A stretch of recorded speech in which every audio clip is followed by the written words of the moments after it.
गोरबोनिफ्राय बावहरनाय जाबाय आरो आङो गिबियावनो अबंलावनि खाथियाव आरज गाबदों बे गोदान बोसोराव नोंथांमोना बयबो आलो गोजोनै संसार जानो हागोन आरो गावबा गावनि मावनो लानाय हाबाफारिफोरखौ गाहामैनो गाहाम मावफुंनानै जिउआव देरहासारनायखौ लाबोनो हागोन।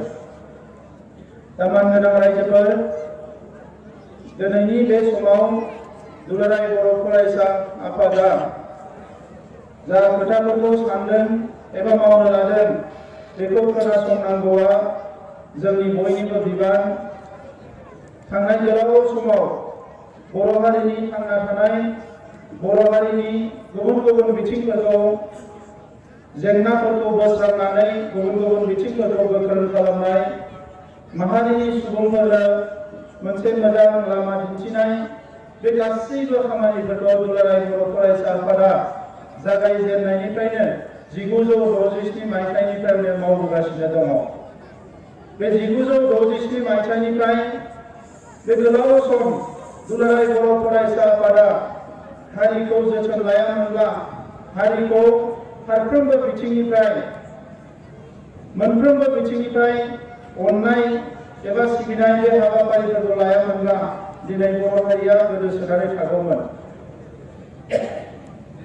नैबे समाव बर' फिसाफोरल' नङा, आसामनि गुबुन गुबुन हारिफोरजों लोगोसे भारतबर्षनि माखासे सुबुंफोरा दिनै दुलाराय बर' फरायसा आफादखौ बाख्नायो आरो दुलाराय बर' फरायसा आफादखौ बेनिखायनो बाख्नायो जे दुलाराय बर' फरायसा आफादा जेफोर हाबाफारिफोरखौ मावो बियो बर' हारिनिल' नङा, रावबो हारि माहारिनि जेबो खहा जाया आरो जेखौ मावो बियो बयनिबो मोजांनि थाखाय मावो, मोजांनि थाखाय सानो आरो बेनि थाखायनो दिनै दुलाराय बर' फरायसा आफादखौ गासैबो हारि माहारि, गासैबो जोंनि हादोरनि सुबुंफ्रा दिनै अनसायदों, माने नोजोर होदों आरो बयबो दिनै बाख्नायदों।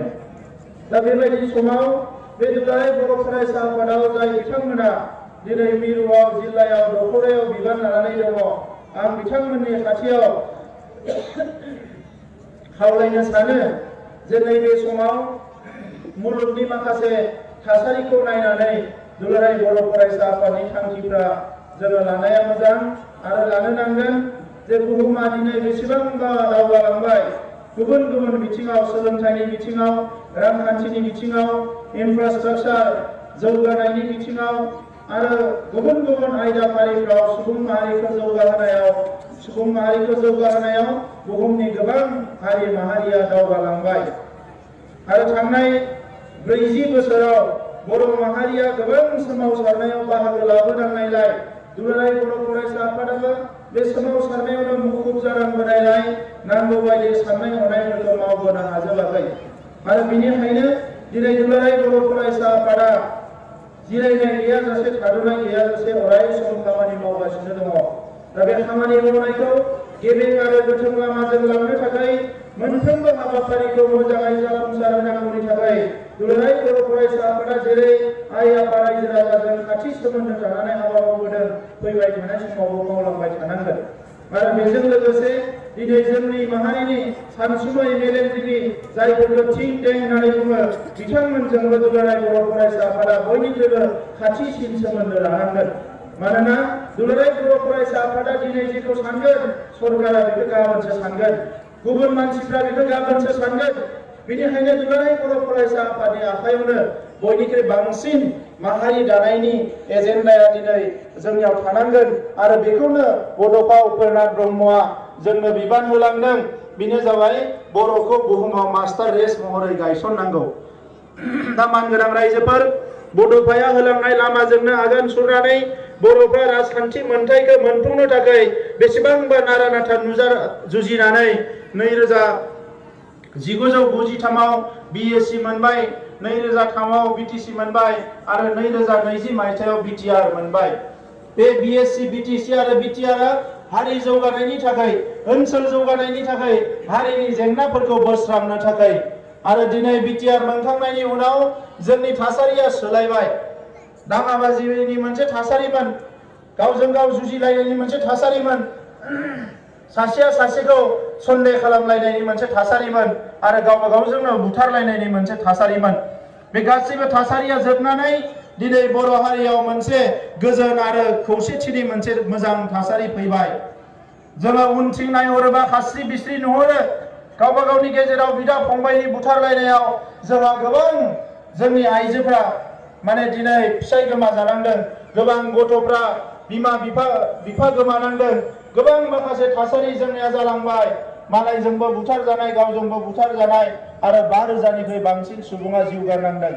दा बेफोरखौ हिसाब किताब खालामजोबनानै बेखौनो मोनो दिनै हारिया गोजोन मोनसे थासारिनि गेजेरजों दावगालांनांगोन। जोंहा मावनांगौ हाबाया गोबां दङ। थांनाय 60 बोसोराव मोनसे मोजां सरकार दङमोन, मोनसे मोजां सम मोनदोंमोन जाय बिथांमोना सरकार सामलायदों आरो बिथांमोना दिनै जौगालु हाबाफोरखौ आखायाव लानायजों लोगोसे बर' हारिनि माखासे गांनाय उखैनाय जेंना जेंसिफोरखौ बोस्रांजोबनो हागौमोन। नाथाय बिथांमोना नांगौ बायदि हारिनि जेंनाफोरखौ, हारिनि माखासे आयदाफारिफोरखौ बिथांमोना गोसो होयैलाय दिनै जोंनि हारिनि मानसिफ्रा दाबो भुगिनांगौ जानानै दङ। दा बेनिखायनो मानिनां रायजोफोर गोसो गैयामोनब्लाबो थांनाय 27 जानुवारियाव एकर्ड जानायनि उनाव आंबो राजखान्थियाव फैनो गोनां जादों आरो नोंथांमोननि सिगाङाव आं दिनैबो बुंगोन, दिनै राजखान्थियाव फैनायनि उनाव BTRखौ सामलायनायनि उनावबो दिनैबो आङो बुंनो गोसो जायो। मानोना राजखान्थिया आंनि जिउनि थांखिबो नङा, बेयो आंनि जिउनि खुनु मोनसे निसाबो नङा, पेसाबो नङा। आं बेखौ दिनैबो बुंनो लुबैयो। जोंनि हारियाव हारिखौ लानानै गोबां हाबा मावनांगौ दङ आरो बेवहाय राजखान्थिखौ जुदि मोजाङै बाहायनो हायोब्ला जोङो हारिखौ थाबैनो जौगाहोनो हागोन। आङो दिनै मास मोनसेनि जि BTR सामलायनाय बेवहाय जिखौ नुनो मोनबाय, बेवहाय जि अफिस दङ बे अफिसखौ मोजाङै बाहायनो हायोब्ला जोंनि रांखान्थि, समाजखान्थि, ओनसोलारि जौगानाय, सोलोंथाइ गासैखौबो जोङो मोजां खालामनो हायो। नाथाय बेवहाय जिरायहैनाय मानसिफ्रा बै अफिसखौ जानला मानला बाहायनायलाय, बिनि गोहोखौ गावनि थाखायसो बाहायनायलाय दिनै जोंनि स्कुलफोरनि अबस्थाया मोजां नङा। जोङो हिसाब खालामनानै नायबाय 11,000 जोंनो एक्सट्रा क्लासरुम नांबावो, अब्लासो जोंनि फरायसाफोरा क्लासरुम सिङाव फरायजोबनो हागोन। अंगनबादिनि खुदियाफोरनि थाखाय 6,000 न' नांगौ। अंगनबादिनि खुदियाफ्रा दिनै अ सोलोंजेननो थाखाय बिथांमोननो दिनै खमसे खम 6,000 न' बानांगोन। गामि गफानि लामाफ्रा मोजां नङा, गोबां आयवा नङा, हाबदान जानानै दङ। आधा मावनानै आधाखौ फैसाखौ जाजोब्बाय। दा गोबां मानसिफोरनि दिनै जेंना जेंसि बायदि हिसाब गैयै जेंना जेंसि दङ। हेल्थ डिपार्टमेन्टआव दिनै सावस्रि बिफानाव गोबां जेंना जानानै दङ। जोंनि मानसिफोरनियाव गोबां केन्सार बेराम जादों, किडनिनि माखासे अन्थाइ जानाय, गोबां रोखोमनि बेराम जादों आरो बै बेरामफोरखौ गावनि ओनसोलावनो नायनो थाखाय खमसे खम गंसे मोजां हस्पिटाल लुनांगौमोन। दिनै 20 बोसोराव दिनै बे हस्पिटाल लुनो हायैनि थाखाय जोंनि मानसिफ्रा बेसेबांबा जेंनायाव गोग्लैनानै दङ। दा बेनिखायनो रायजोफोर दिनै सरकाराव फैबाय हिसाबै सरकारि भाषाजों आङो बुंनो नागिरदों आरो बे सरकारि भाषाजों बुंनो थाखाय जे थांनाय 17 बोसोराव 2,300 कौटिनिफ्राय बांसिन दिनै BTRआव दाहार खालामनानै गालांबाय थांनाय सरकारा। 2,300 कौटिनि दाहार। दा बिनि गेजेराव सरकार सामलायनांगौ आरो बेवहायनो जिखिनि थाखा फैसाफोर दायो जोङो मोनबोगोन।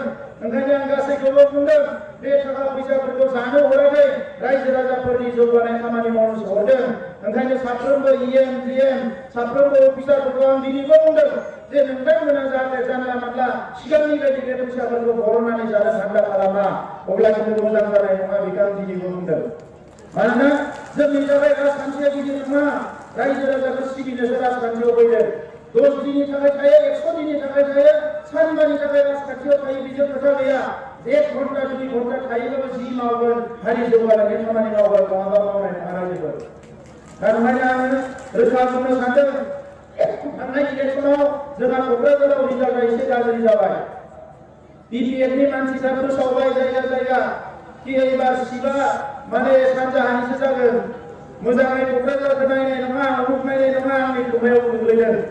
रायजोफोर क'क्राझारखौथ' बादो, सारा बुहुमाव थांना थानाय बर' फिसाफोरानो जोंनि बिदा फंबाय गोजा। दा नोंखायनो बेवहाय जेबो गोनो गोथो जानो नाङा। आरो आं सानदों जे दिनै देबरगाव समष्टियानो बयनिख्रुइ जौगानाय समष्टि जानांगोन फैगौ 5 बोसोराव। 17 बोसोर देबरगाव समष्टिखौ मोजाङै नायबोआखै दा ओंखायनो जोङो देबरगाव समष्टिखौनो बांसिन जौगानायनि खामानि मावनो थाखाय आखायाव लादों आरो नोंथांमोना फोसावनो सानदों दिनै जेसेबां ब्लक दङ जोंहा 33टा ब्लक दङ डेभेलपमेन्ट ब्लक बिनिनो 18टायाव जोङो एबार डाइरेक्ट दा इलेक्सनाव फोसावनाय बायदि कास्टम हायारिं सेन्टार जोंनि आबादारिफ्रा लाइमोनफ्रा आबादथिलियाव थांला मोसौ लानानै हालेवनायनि थासारि गैला ट्रेक्टराबो गोबां मानसिनि न'आव दङ गोबांनियावनो गैया दा ओंखायनो आबादथिलिया सोरनियाबा ओरैनो गोग्लैना थायो आबादथिलिया गोग्लैना थानाय माने रांखान्थियाव गोग्लैसोनाय दा ओंखायनो लाइमोनफ्रा जाहाथे BA MA पास जाग्राफ्राबो फोथाराव थांफिननो लुबैयो मावना लायो गावनि हाखौ रांखान्थिखौ जौगाहोयो बिनिखायनो जोङो कास्टम हायारिं सेन्टारखौ बानायनो नागिरदों आरो बेवहाय ट्रेक्टर थागोन माइ गायग्रा मेसिन थागोन आरो माइ हाग्रा मेसिन थागोन नोंथांमोना टिभियाव सिनेमा नुनाय बायदि गुबुन जायगानि टिभिफ्राव नुनाय बायदि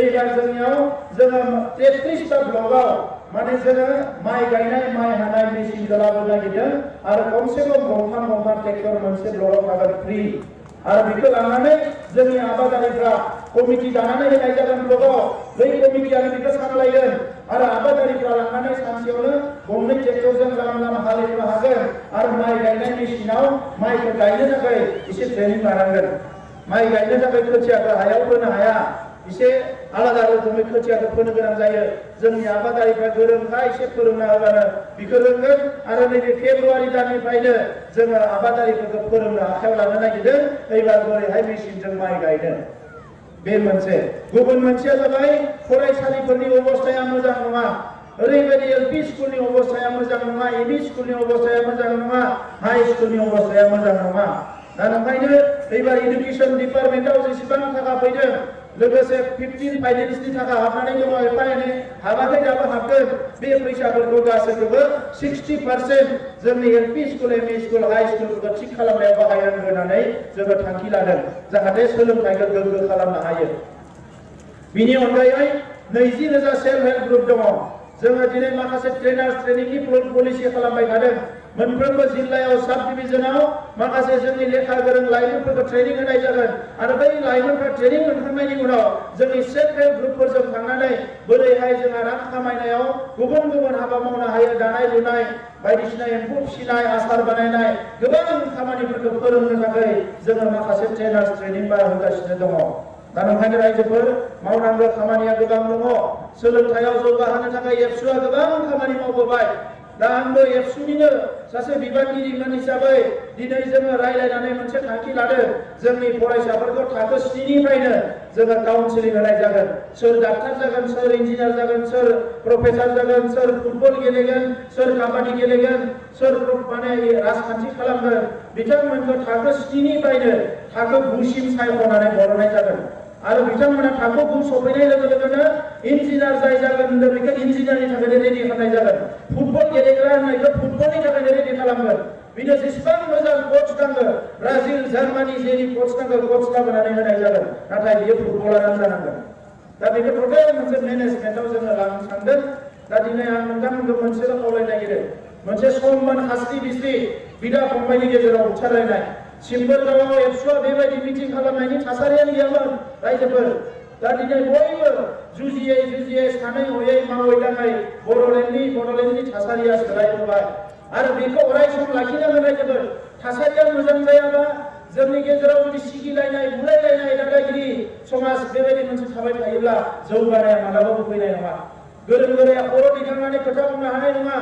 दा ओंखायनो दिनै बे सिम्बोलगावआव मोनसे समाव लैथोमा नार्जारि बायदि सासे सुबुंखौ बुथारदों बेल' नङा गोबां थासारि जालांदों दिनै लासैनो थासारिया सोलायबाय दा ओंखायनो मानगोनां रायजोफोर बर' हारिखौ गेरेमसा खालामनो थाखाय बुहुमनि मानसिफ्रा जाहाथे जोंनि हारिखौ अननो हानाय जोंनि हारियाव खाथियाव फैनो हानाय मोनसे थासारि फैनो थाखाय जों मोजां थासारिखौ लाखिनांगोन सोरबा साफा सानै गामि गफायाव दाबो दादागिरि खालामनो नागिरोबा आं गामिफोरखौनो पारमिसन होबाय नोंथांमोनखौ खावलायबाय नोंथांमोना दादागिरिफोरखौ थान्दा खालामजोब रावबो जाहाथे दादागिरि थानो हाया दादागिरि फ्रि बड'लेण्ड नांगौ जोंनो हिंसा फ्रि बड'लेण्ड नांगौ सिलाय गैयै बड'लेण्ड नांगौ जेरावनोखि खाम सिफुं जथानि सानफ्रोमबो आवाज ओंखारो रंजा बाजा संसार जानो हायो खेराइसालि बाथौसालि ब्रह्म मन्दिर चार्च जियानो जाया मानो बयबो साबना हामना मोजाङै थानो हायो बेबायदि मोनसे माहारि दानांगोन दा बिनि थाखाय बयबो जानजि खाफ्रादों।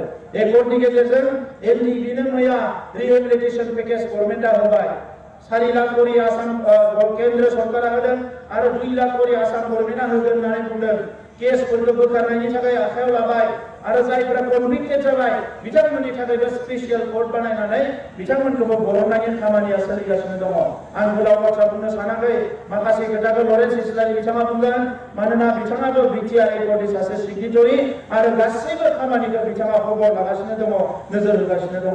दा नंखायनो आं बारा गोलाव बुंला, क'क्राझार जिल्लाया जारिमिनारि बड'लेण्ड सोमावसारनायाव बयनिख्रुइबो गोख्रोङै बाहागो लाबोदों आरो बे क'क्राझार जिल्ला दुलाराय बर' फरायसा आफादा अराय सम गोख्रों जानानै थानांगोन। नैबे जथुम्मायाव जाय बिथांमोना गोदान बिबान मोनबाय